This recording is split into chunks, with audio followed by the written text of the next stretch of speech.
further evidence for the status of Nadav and Avihu as a ben BAYIT, and consequently their actions were measured against a higher standard to that of the population at large, comes to us from a very puzzling response that follows the account of their untimely deaths recorded in Pasuk 2. In Pasuk 3, Vayama Moshe el Aharon, and tells him, Hu asher diber Hashem lemor, bikrovai ekadesh. We will take a closer look at this Pasuk shortly, but on the surface, Moshe informs Aharon, in the name of God, that from the standpoint of God, God has been sanctified through the deaths of Krovai. Bikrovai, connected to the Shoresh Kufresh Bet, generally points to the process of coming close. It is also used in the context of sacrificing a korban, and in the context of the Pasuk is a descriptive referring to the Nadav and Avihu, the two sons of Aharon, who had just died.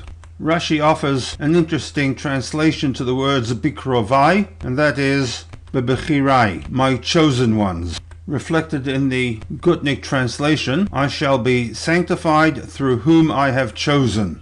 And this once again follows his position recorded in the Mashal of a king Shehayalo ben BAYIT, someone who had a special relationship to the king, and therefore was judged by a higher set of standards to that of the population at large. I should like to digress for a moment and place this statement Bikrovai Kadesh into the broader context of the Pasuk and compare the Gutnik translation to other options. As noted, the Gutnik translation attempts to reflect the commentary of Rashi, and as a rule involves a great degree of shuffling. Accordingly, the Gutnik translation reads as follows: the red component being insertions to reflect and be aligned to the commentary of Rashi. Lemor, when God said, Bikrovai Kadesh ve'al pnei kol ha'am echabed, I will be sanctified through those whom I have chosen, and I will be glorified before all the peoples. Hu asher diber Hashem, this event, namely the deaths of Nadav and Avihu, is what God was talking about. Vayidom Aharon, Aharon was silent. In other words, there is here an attempt by Moshe Rabbeinu to console Aharon over the death of his two sons, and Rashi, basing himself on a Vayikra Rabbah, suggests that their deaths had been preordained.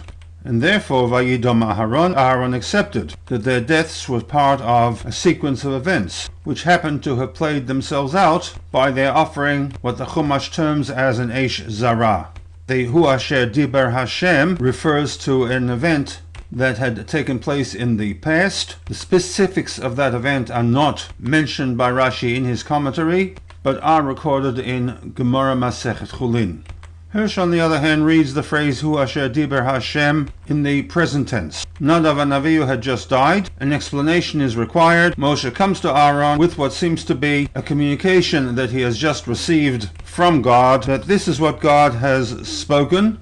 I will be sanctified by those near to me, and thus I shall be honored by all people. Once again, Aharon was silent. He suggested that Aharon needs to rely on bitachon and trust, emunah, as to why his two sons had died so tragically, and then goes on to offer in his commentary an extraordinarily lengthy justification for their deaths. Under the heading of Ekadesh, I will be sanctified, Hirsch writes, the more a person stands out from among his people as a teacher and leader in relationship to me, the less I will show indulgence for his errors. Even by having him die, I demonstrate that my will is absolute, and that least of all, those nearest to me may not permit themselves the slightest deviation from my will.